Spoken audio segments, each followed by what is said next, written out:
Good morning, everyone. Good morning. Good morning. On this beautiful, absolutely gorgeous Cape Cod morning. So we begin each meeting with the salute to the flag. Jim is going to do us the honors today of leading us. Okay. Jack. Jack. All right. I pledge allegiance to the flag of the United States of America and to the republic for which it stands, one nation, under God, indivisible, with liberty and justice for all. Thank you. Yeah, I'll take it. I'll take it. I want to just make an announcement in regards to the November 4th meeting. This is going to be a very special meeting. And for those of you who have been in Mashpee for a long time, you're going to enjoy it. If you haven't been in Mashpee very long, you'll still enjoy it. What we're going to do on November 4th is we're going to have a program which I call Walking Down the Memory Lanes of the Mashpee Commons. I've invited Mary LeClaire, who you may not know Mary, you should know Mary, she's a very important person around here. But Mary worked in a bank in that Commons 50 years ago. Okay? Bobby Burns is coming, okay? Bobby, who just hit 90, is excited about coming here and sharing some of his stories with you. So we're gonna have Mary and Bobby playing off one another with the facilitation of our cameraman, Chris Ball, who I understand used to tend bar in Bobby's pub if you go far enough back. So he knows where the skeletons are buried. With a combination of those three people, if you're not entertained, then I'm giving up, okay? So I think it's gonna be a fun day, November 4th. Bring your spouses, bring your friends. It's not too often you're gonna get to see those two people in the same room having fun together. But today, we have also a speaker who needs really no introduction. I've set the agenda for him. I sent the press release. I forgot to call Rodney and say, here's what I'm gonna say about you. So there's all kinds of things to talk about here, and Rodney always does a fantastic job. Now it's getting us ready to vote at the town meeting. That's the real reason why he's here, and it's the reason we need to pay attention. So when we get there, we're gonna know when to raise our hand and vote for the item that needs to be adopted. Rodney, come on up.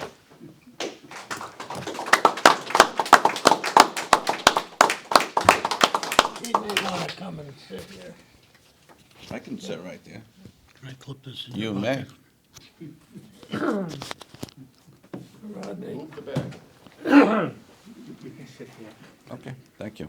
Rodney, we wanted to point out that we've brought one of your favorite members of the men's club who is no longer with us. Oh, But would want to know about the real estate tax situation.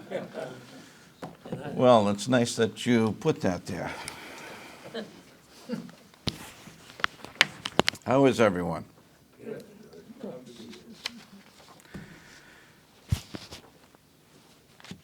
First of all, I would like to start by acknowledging Mashpee TV.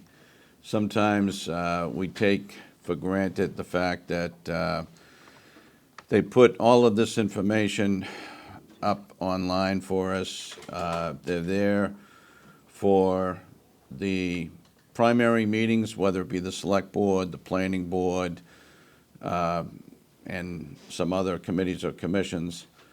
But what a lot of people don't realize is there are many occasions, probably too many, where I have to call upon them because somebody has made a special request for it to be televised and for it to be distributed.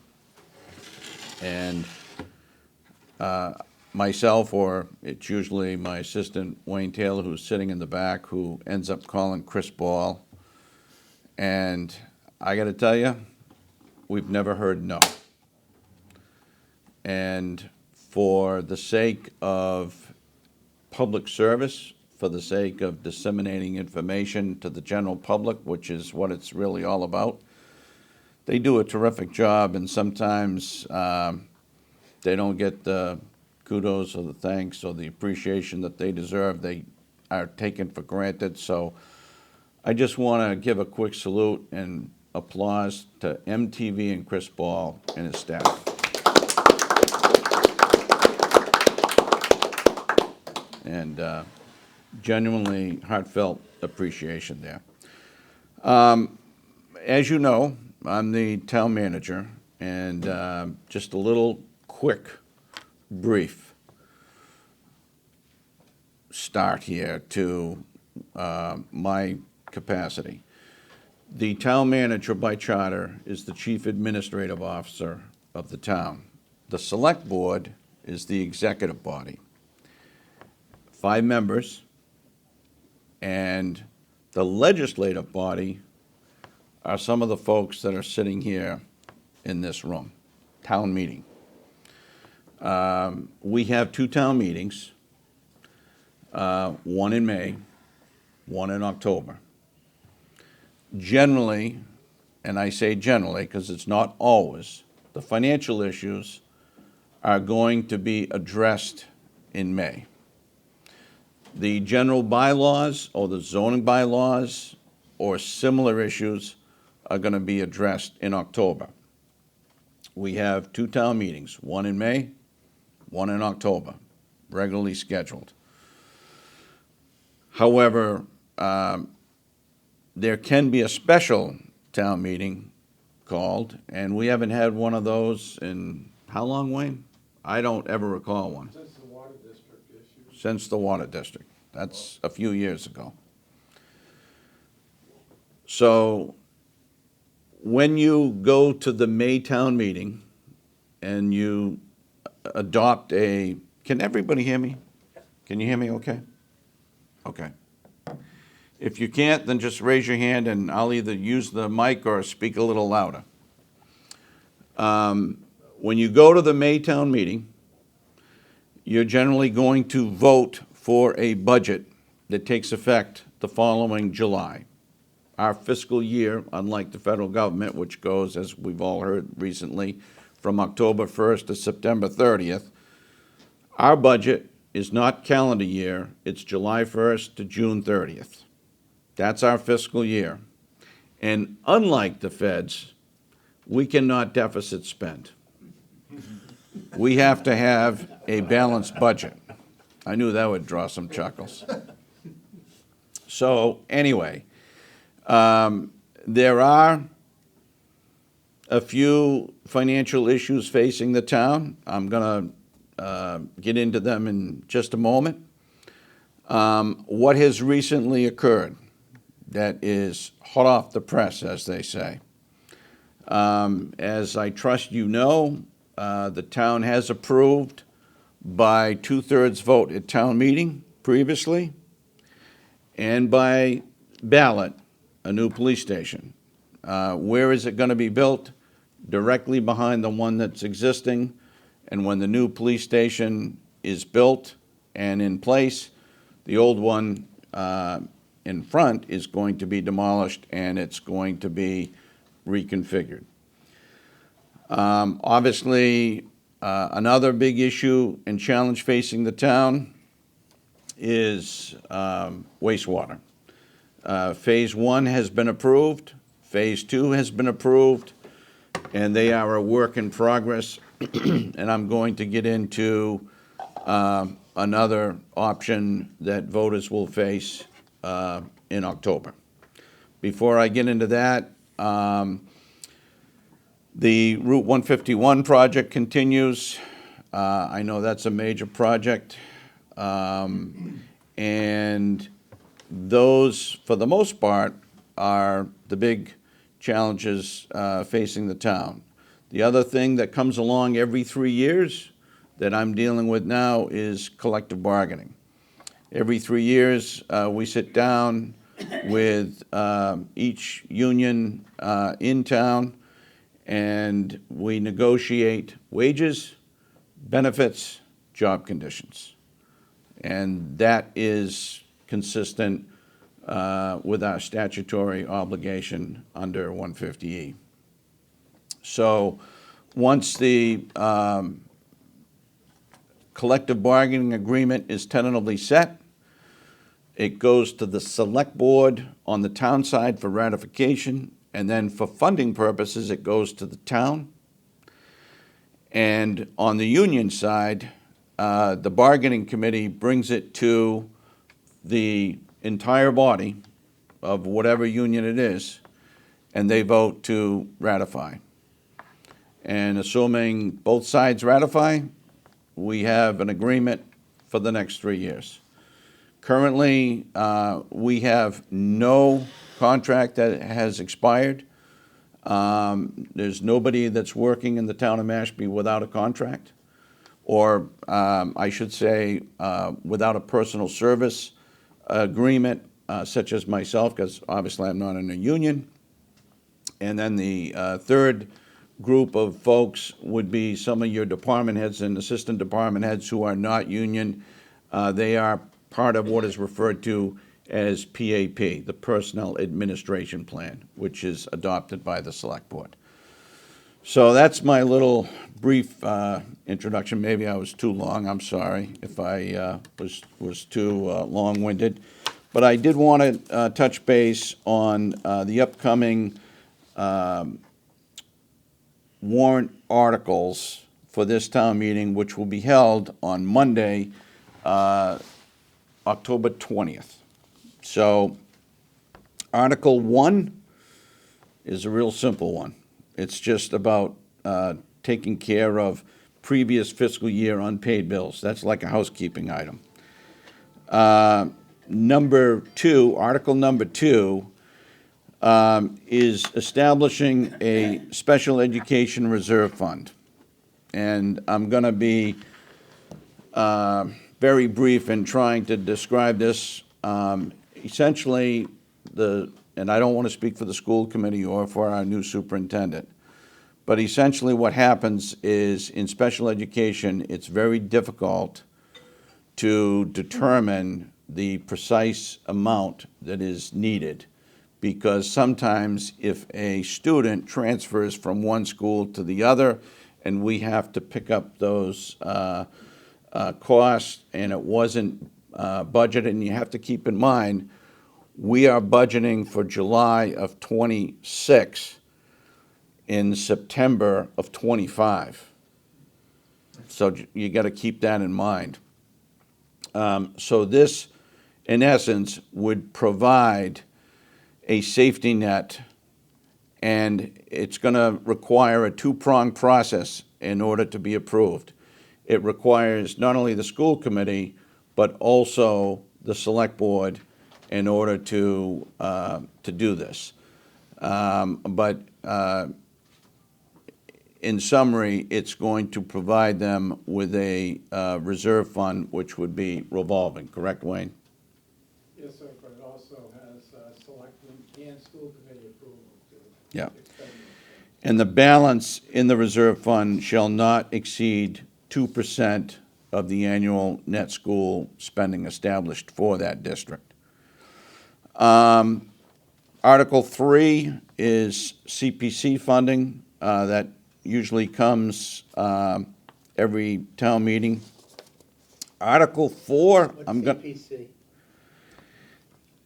Wayne, as a former CPC member, can you explain what exactly that involves? It includes, Community preservation, for historic purposes, for historical and recreation, affordable housing, and and I'm missing one.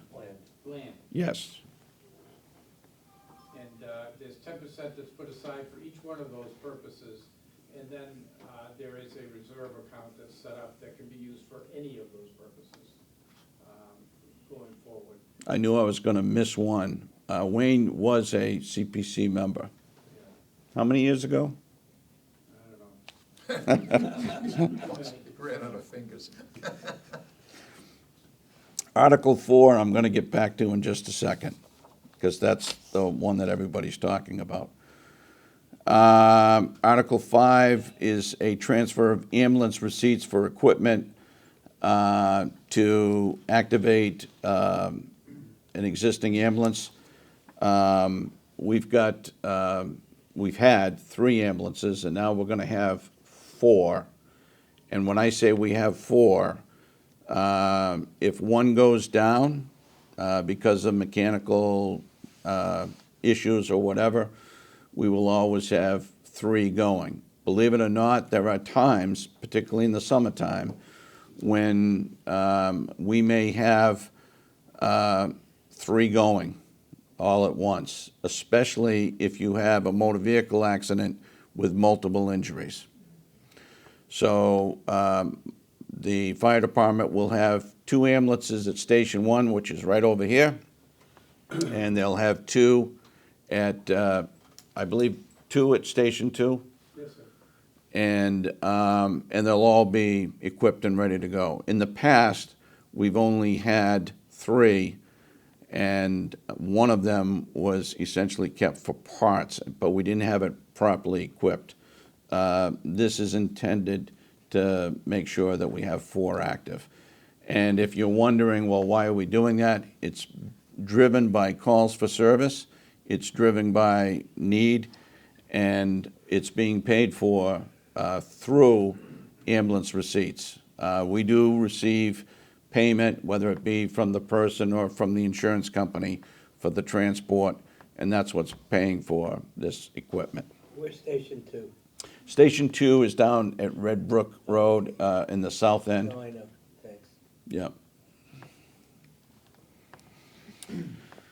Article 6 is the zoning bylaw proposal. That's from the planning board. I'm not going to try to speak for the planning board, but I'm just going to quickly go over them. Article 7 is the same thing, zoning bylaw submitted by the planning board, as well as Article 8. Article 9, same thing, zoning and planning board, which is what we generally get in the October town meeting. I should note that Article 9 is a long one. It's several pages with a lot of sections and subsections. And then, as you probably already know, if it's this type of article, it requires a 2/3 vote to pass at town meeting. Article 10,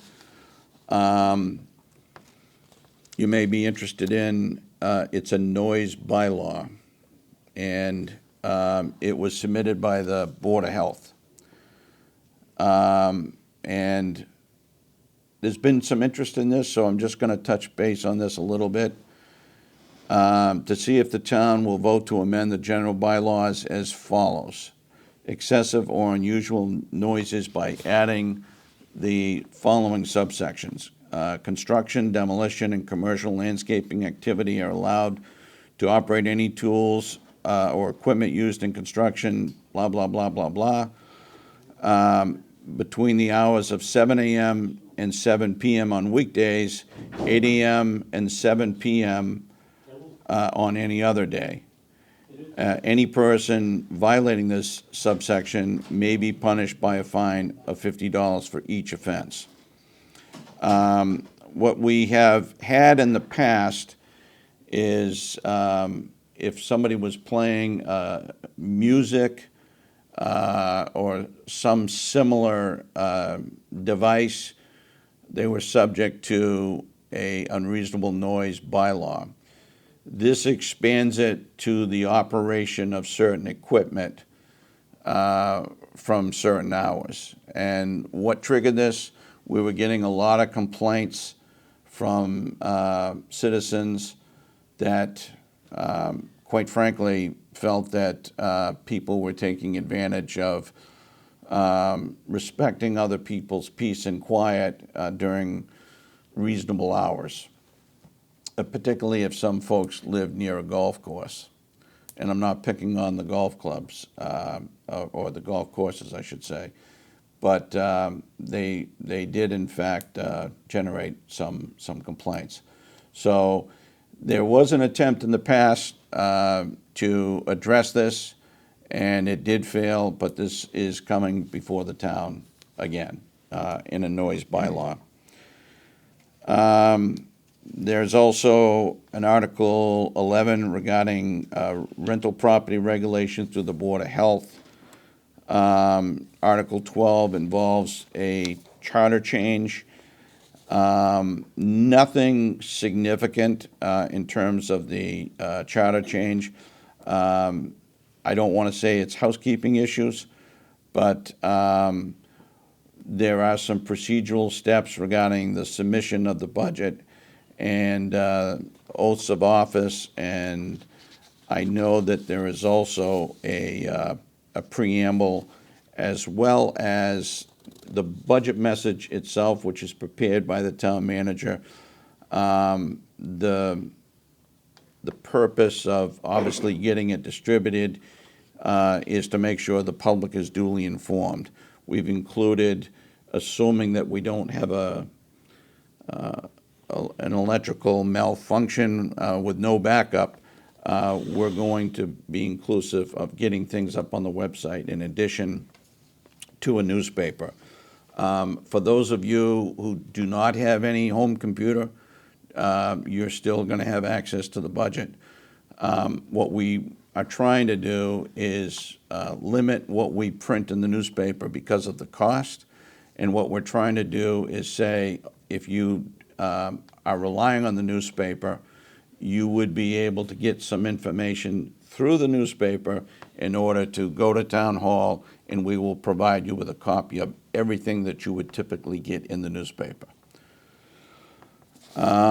The preamble is out of respect to the tribe, and I can read it. It's not too long.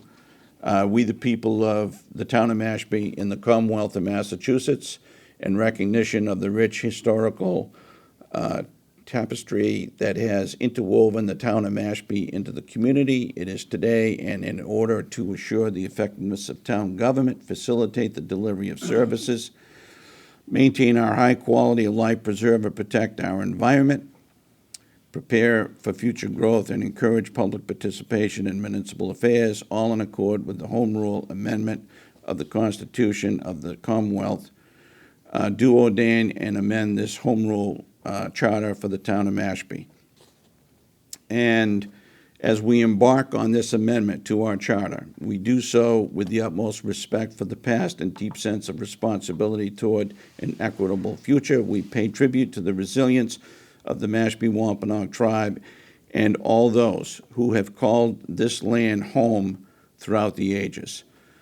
Through this preamble, we affirm the town of Mashpee's commitment to preserving the cultural, historical, and sovereign essence of our unique community. As we look to the future, we pledge to uphold the principles of inclusivity, unity, and respect, ensuring that the Mashpee Wampanoag tribe's sovereign voice and the voice of all residents is in collaborative governance.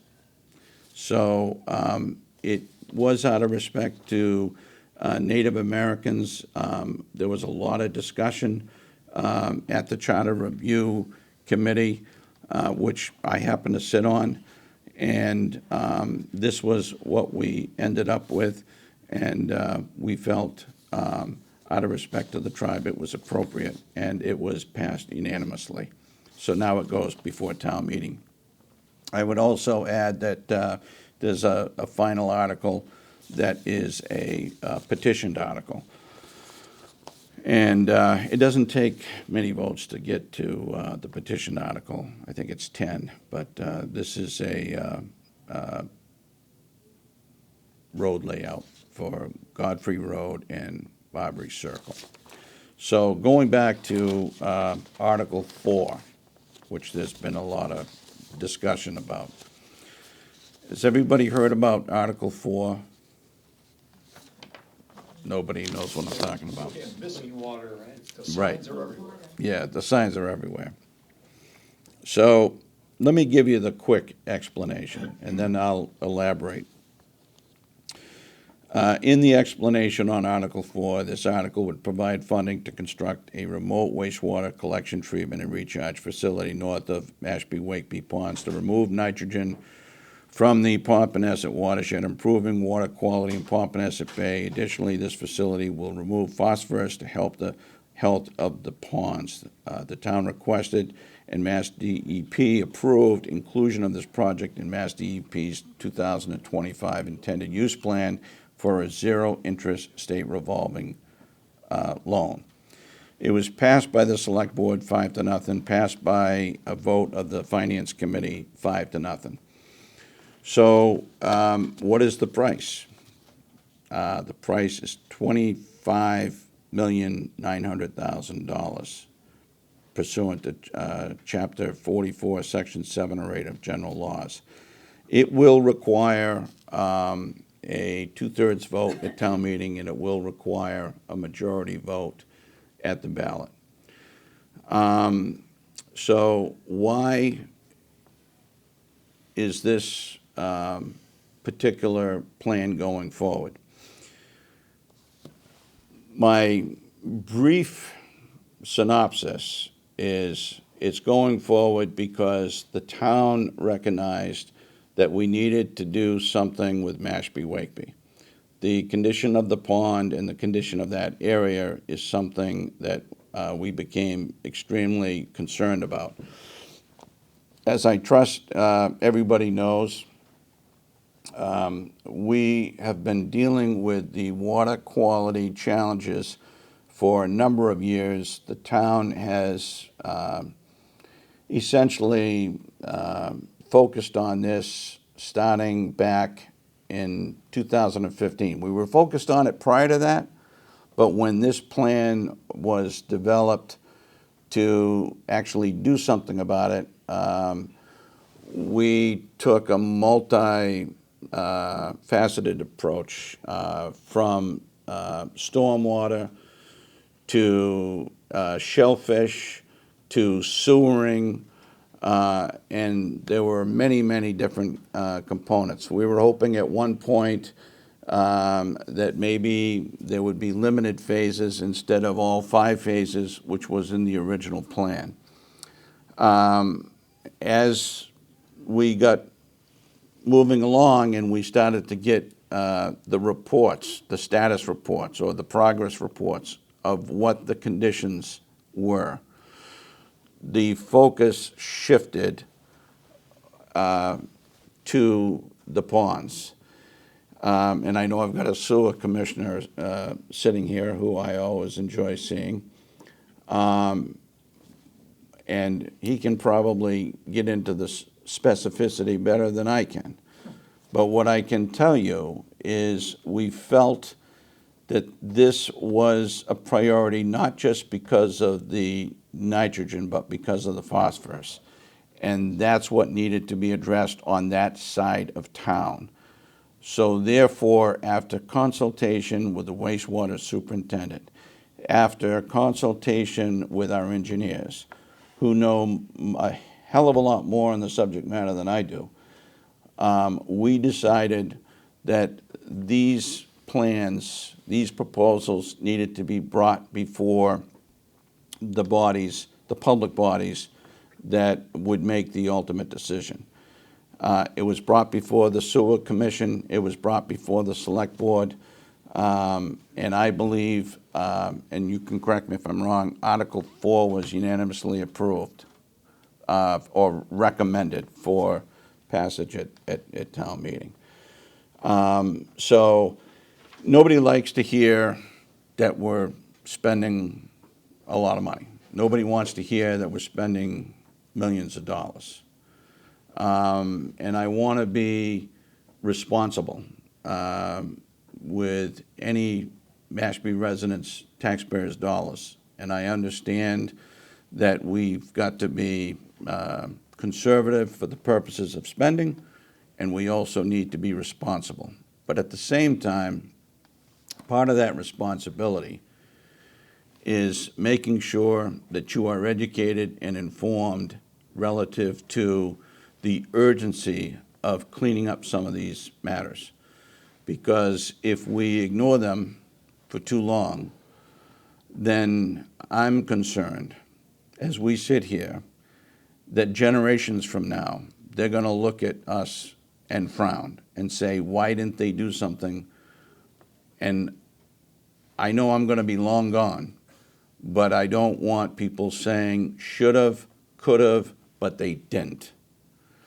And at the very least, what we really need to do is bring it before the people, which we're doing, and give them the opportunity to hear the merits or the arguments for and against. And that's what we're doing. And I know that there are some folks who I absolutely respect. They have an opposing view on the basis that that this land was expected to be in conservation. We've got a legal opinion that it is not Article 97 or conservation land. We are going to only disturb the parcels in this particular area on a very limited basis.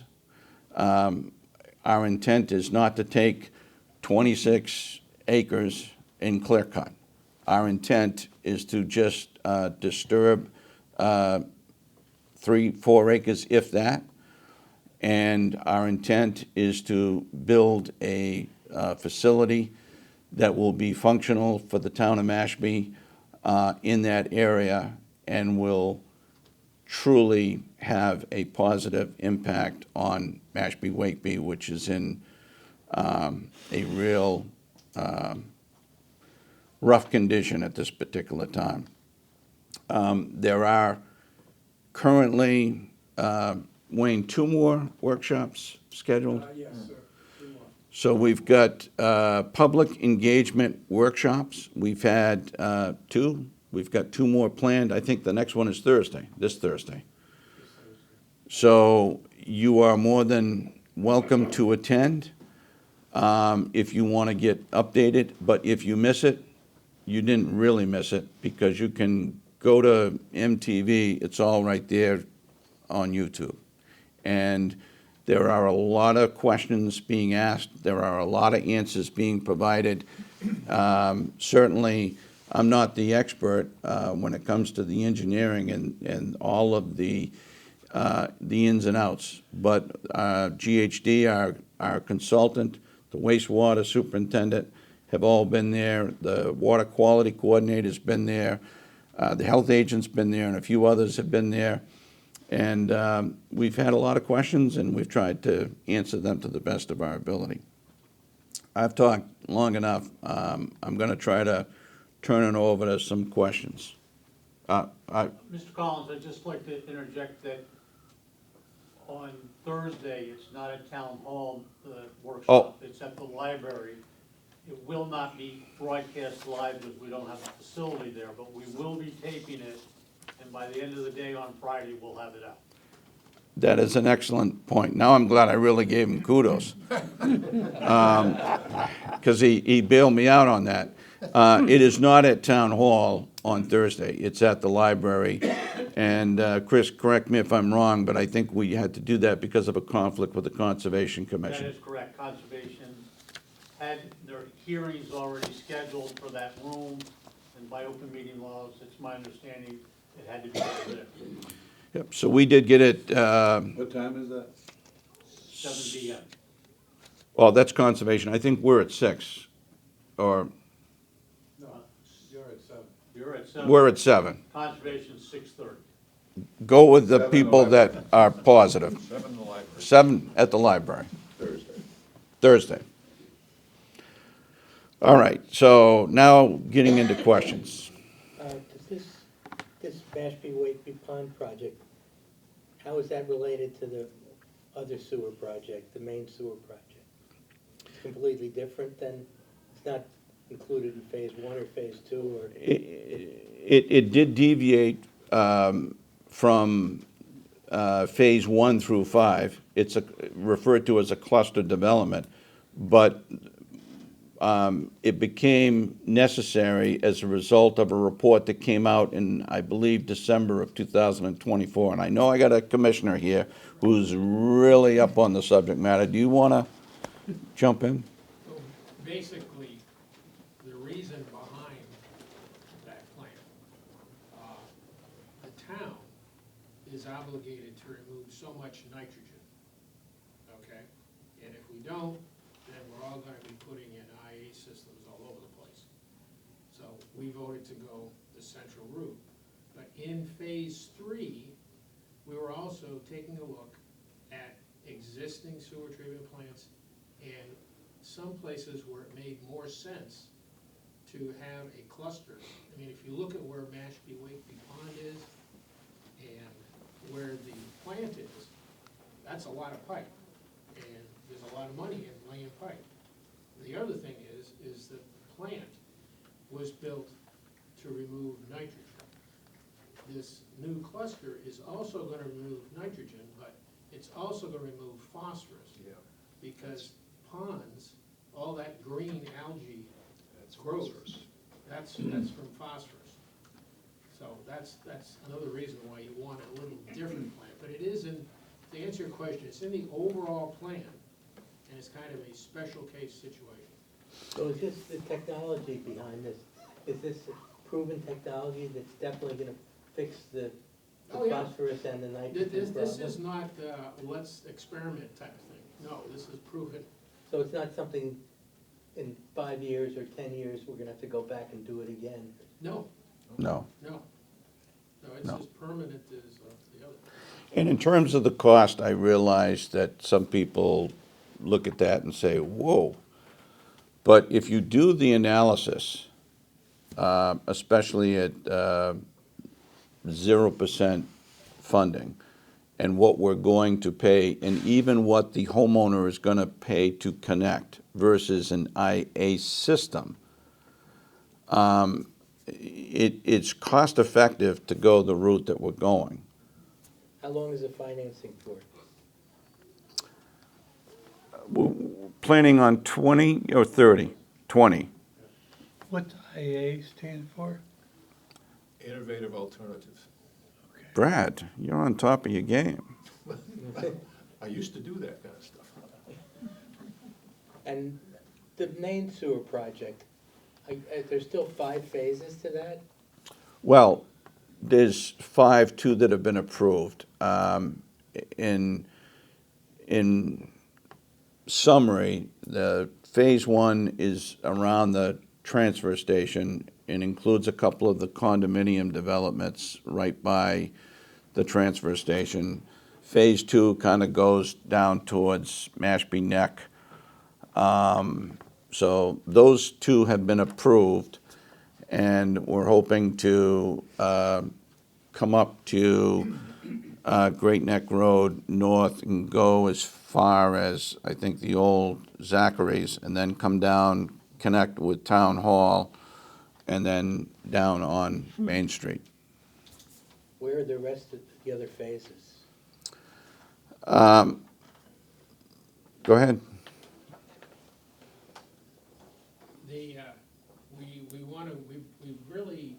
We worked on the east part of town, and we worked on the north part of town. We've got to start to look at the south part of town. And what's the time frame for the whole project? We've got years. I don't want to give you a year, but it's not going to be tomorrow, I'll tell you that. I mean, is it 20 years, 30 years? Okay, let me just put it to you this way. Everybody in this room is gonna be gone by the time we reach phase 5. What's the time frame on the Mashpee Wakeby project? If it gets approved, probably 28, 29, the year. So it'll be working by then? Oh, yeah. Is that the pond that was partly in Sandwich, Sandwich, yeah? yes. So are they doing anything to contribute? to Well, this, I or- know my friends at Mashpee TV are recording, so I'm gonna just say we've been in discussions, preliminary discussions with Sandwich, but I'm not prepared to announce anything or say where we're at. But we're speaking with some wastewater consultants that work for the town of Sandwich. I've spoken with the town manager over there. I think they are interested in the possibilities that are on the horizon if this plan gets approved in Mashpee. But All right, let me get to somebody else here. That $25 million, what percentage is that of the overall budget for Mashpee? Well, this is not part of the budget. This So would, I realize yeah, this that, would but be a I'm just debt kinda exclusion. Curious about the scale of it. So what is The budget? best way for me to explain it is if it gets approved, its impact on the average taxpayer at about $54 a year. I know you're making a note. That's an approximate. I mean, if it's, It won't be in the if, newspaper. Don't well, worry, don't worry. it's on Mashpee TV, but, I mean, I'm just saying that's an approximate. Totally different topic. We approved 15 acres of transfer of land to the tribe at town meeting. Yes. What's the status of that? We haven't really heard it. Very good question. In terms of the property or the land that was by the beach, there were some deed restrictions on it, and there was also some CPC attachments to that that kind of clogged things up in making progress. So I forget, Wayne, is it 5 parcels in total or more than that? No, it's not more, it might be 4. It might be 4, but long story short, what we're doing right now is taking a look to see whether or not the parcels in question can be reduced to serve their needs, and at the same time, we don't want to break off access to the pond for the general public. Which pond is that? What's that? Which pond is that? The one right behind the beer company Oh, okay. and leads to,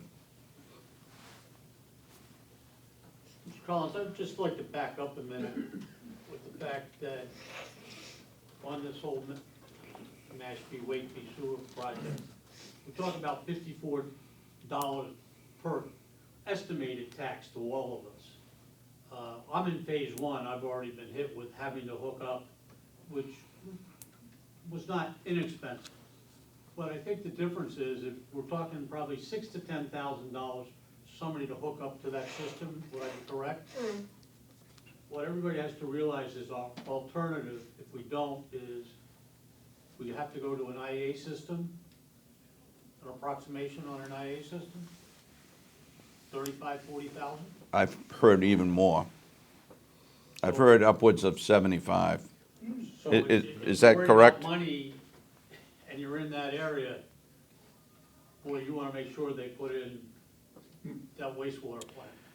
And the other thing you got to keep in perspective is it's not like the town is going to be able to ignore this and just think that it's going to go away. The state, as well as federal regulators, are going to come along and say, you guys are not doing enough here. There are groups, organized groups, that could file litigation, and they've threatened us with it in the past. I shouldn't say threatened. They have said, listen, you got to make a good faith effort to do something, and if you don't, there could be potential consequences. So what we have said is, rather than litigating this in a court of jurisdiction, federal level or wherever, we would rather address the issue in good faith and show a conscientious effort that we're trying to correct things. But to get back to the question regarding the beach at Adequan, if we can deal with some of these restrictions, Unknown caller. issues that are being discussed, then we might be able to work something out.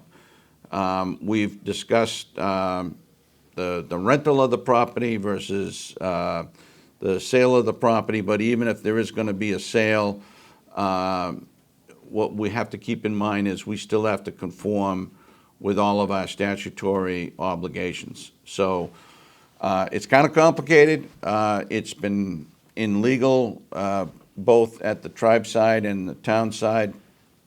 We're hoping that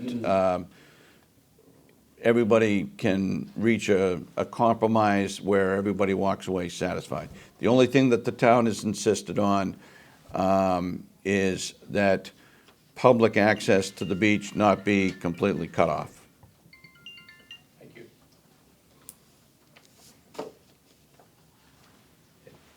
I have a question. On Route 130, the hotel, the Plaza del Sol, has been sitting empty probably 3 or 4 years. Why can't the town put affordable housing in there before the winter comes up? The tribe now owns that, and they are going to be putting some of their folks in there for, I think, affordable housing. Yeah, they are currently doing that. There are people living there. Renovating now. That's in Yeah. Living in there now? Yes. I think it is going through renovation phase, or phases, and I don't know exactly where that stands. It's going really slow, Yes. 3 years or so.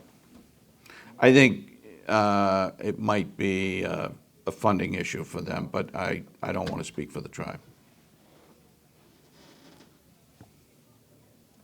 You're full of questions. How often do we get the chance to talk to you? I'm always happy to come back and talk to you folks. So I read in the Enterprise about the specialty grocery store, which everybody says is Trader Joe's. Yes. So I saw that it was approved by the Cape Cod Commission, and now they said it goes to the planning board. Are there any other approvals that are necessary for that? Does that have to go to ZBA? No. I believe so. I think it's just planning board. I think it's just planning board at And then this that's point. it, that's the last thing, so then it'll probably be approved, or? Well, I don't want to say probably, because sometimes when you predict those things, a lot of people show up and they object. But it's in the process of, what do they say in football when the referee gets into the camera? Under further review. Well, it sounds like. And how about those Patriots? It sounds like it'll be good for Mashpee. Yep, yes. I'd like to speak to you about the management or mismanagement, as some of my neighbors and colleagues refer to, of the Johns Pond water level and management of the fish ladder. I have here some paperwork that I've, or research I've done, which shows that the pond level, or the average rainfall, is only about 7 inches less this year than it has been in previous years. And when I measured the water level this morning at my dock, it's actually dropped 20 and a half inches since May, which indicates there's a problem with the management of the fish ladder. I've spoken to Drew, and he always comes back with a drought, and we understand there is a drought. There's a drought of about 7 inches of less rainfall, but we got 13 inches of less water, which means he's letting out too much water to satisfy the flow for the herring runs. Now, I've also got a letter here where he states, because he sent a letter to president of our association, which states that he needs 4 to 6 inches of water flow for the herring to run back and forth, okay? Well, I went and checked the herring run first part of August, and there was like about 1 inch of water going out. All boards were out on one side, the other board, it's separated in half. I don't know if you've ever seen it, but it's separated in half. One side is boarded up to about maybe 20 inches, maybe not even less. But anyway, one side where the herring run in and out, there was no boards whatsoever, and he was still letting water go out. And if you need 4 inches of water flow, or 6 inches, why is he still letting water out? This is my argument. My neighbors, myself included, we're having damage to our boat. I just took my boat out, I got all kind of chips and nicks and scratches under the bottom of my boat. And all Drew was giving us lip service that it's blaming it all on drought. And in my opinion, and a lot of other people's opinion, this is all mismanagement. And I'd like to bring you what the research I've done, which is, tells you right up to date, right now, where it says, so far this year in 2025, we've received or gotten 26 inches, .41 of inches of water, of Yep. rainfall, and the average is 33.5. So that's basically 7 inches less.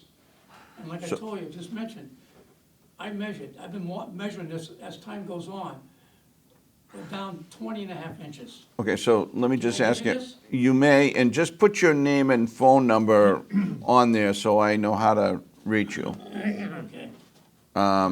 So are you speaking as an individual or as a group of residents or for the association? Basically speaking as an individual. Okay, But we have a lot I of just people wanna clarify. complaining, but they just not getting anywhere with Drew. A lot of it just lip service. Our president of our association, I got his copy of his letter that he sent to Drew, questioning it, and Drew's response to him. okay. Again, he refers strictly to, he's always making excuses, just a drought, but it's more than just a drought. It's because he's not managing that fish ladder properly. Okay, so it's clearly an operational issue. And what I will do is, once you put down your name and your number, I'm gonna check into the facts of the circumstances, and I'm not saying anything you said isn't factual, by the way. I'm just saying, let me check into it, do a little research. I will be more than happy, and you got a record of this. I'll be more than happy to follow up with you and any group that wants to come down to town hall and have a further discussion. And we'll try to remedy it. I can't sit here and make any promises without researching it, but what I can do is tell you that you're gonna be invited to a meeting so that you can be duly informed. Okay, thank you. So I also live in Johns Pond. I sent you an email yesterday. My name is Jack Mates. I don't know if you received it yet. Drew? I was tied up with negotiations all day yesterday. Well, whatever. So, Drew did respond to the email I sent to you and Drew yesterday. All right. And it was more of his typical BS. And so I have to now respond again to him, and I'll copy you on it. But I don't know who he's accountable to, but this has been going on for years. Yeah, the management of that fish ladder used to be done by the Wampanoag Indians when they had the cranberry bogs. It was fine. And then it was done by your Department of Public Works, and it was done fine. And then it was, Bob Sherman did it, and it was fine. We had a few issues with Bob Sherman, but he worked with us. He worked with the associations of Johns Pond, and the Schumann Pond back then. But since Drew's been here, it's not been fun. You know, he used to say 2.5 to 3 inches was all the water he needed to go over to get the herring in and out, right? Now he's up to 6 on this latest letter. And I'll tell you right now, if he's gonna have 6 inches going out, right, the pond will never come back. We're at a 70-year low right now. The water level is at a 70-year low. And we need to get it back. And the only way we're gonna get it back is if Drew has to be accountable to somebody to help get it back. We need a plan. But Drew doesn't do plans. If you see his response to me, he didn't answer any of the questions I asked in the letter. He just said it's a drought. Well, you know, as Eddie says, it's a drought, but it's a very moderate drought here. Just make sure your number is next to Eddie's, so I invite you to the same meeting. But there will be a follow-up. Thank you. And certainly, I don't want to comment on something that I haven't had an opportunity to research or investigate. But I will tell you is we don't want you to be unhappy and to be disturbed by whatever activity is going on or not going on. We'll be unhappy. There's only one person that drains that pond, and it's Drew. He's the only person, and he's drained it, I don't know how many feet, 27 inches or so, Yep. single-handedly, despite our objections over the years. Well, we're gonna check into it, and we'll certainly get back to you. I recently checked into it. I went and looked again with a friend of mine. He's now got a board in there, but it makes no difference. There's no water even at that level. You know, it's completely dry. You should have had a board there when it was down like about, you know, we still had maybe 2, 3, 4 inches of water, because if the herring need at least 4 inches of water flow, at least when it got down to 4 inches, he should have left the board there for 4 inches, you know? I mean, let's form a committee, is what I'm saying. No, I understand you're expressing a grievance, and you'd like it addressed. Right, right. I mean, we haven't, not getting anywhere with him, that's why we're bringing it up to you. Yep, I have another issue I can bring it up, relating to the 151 project. yes. My pet peeve has been, I mentioned this last month when we had our meeting, because your Director of Public Works was here. But I don't think she answered my questions satisfactorily. But my concern is the manhole covers. First of all, there's never been a water problem on 151 over the years, never. And she claims that they're putting in all these sewers and manholes because it's a federal and state project and not a town project. That is correct. But if there's no water problem, I mean, the town should have had input and said, we don't have a water problem, we don't need all these. But now, when they put them in, the manhole covers should be in the middle of the road so you can straddle them. But they're not in the middle of the road, and so they're like potholes now because they're not seamless.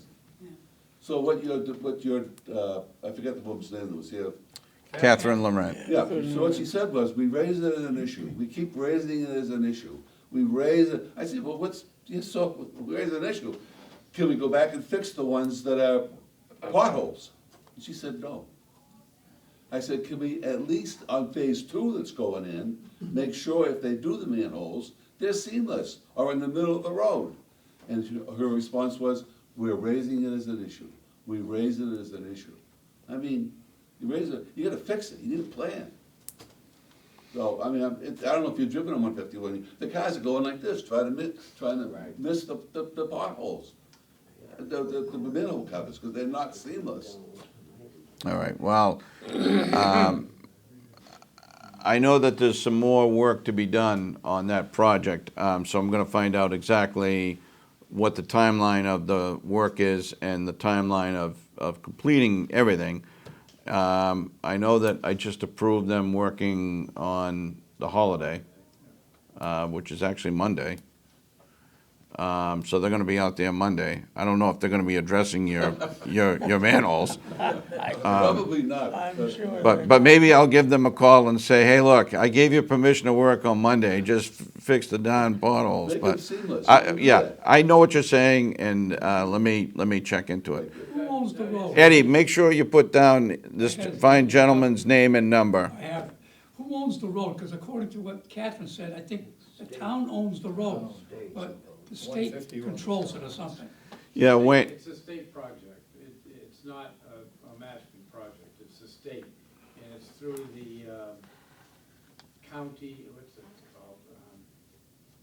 There's a name for that group, and I can't remember off the top of my head. I was on it many years ago. But they approve these projects. We have to go by the state guidelines in order to get the work done. So it's not something that we have a lot of say over, unfortunately, as a town.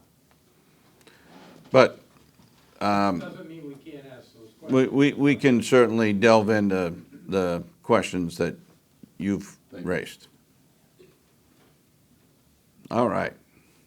Yes. I'm curious how the demographics in Mashpee are changing over time and how that's affecting your planning. Demographic, number of people coming in, number of people going out, whether age I don't, brackets are changing. yeah, the age population is growing, the student population is shrinking. I can tell you that the population generally is right around 15,000 year-round, 15, 16,000. Some people might say 14,000, just below 15, like 14,700 or something like that. How much does it change in the summertime? And I think in the summertime, some of the estimates have been somewhere in the vicinity of 30 to 35,000. Obviously, there's a lot of second homes or third homes, and particularly in the New Seabury area where there's been a lot of growth, particularly in the area called Cottages. I know that there's a lot of homes in there now. Yes, yes. All right. Thank you very much. Great. I just want to thank you for your time and your invite. And I can handle the tough questions, or the pointed questions. I'm always willing to learn and listen and hear these things, because we certainly do want to provide professional services and quality services to the town. For anybody that has a pen, I just want to give you my contact information. The number at Town Hall is 508-539-1401. And one of my trusted staff members will certainly, Could you give that one more time? yes, 508-539-1401. And if you don't remember it, it's right on the website. But certainly call if you leave a message. I will get back to you, and I will make a point to read your email when I get back to the office. I just want to say thanks for the invite. Thank you for your time, and it's always a pleasure and an honor to sit down with you folks and get out of the office. Thank you. Okay, thank you.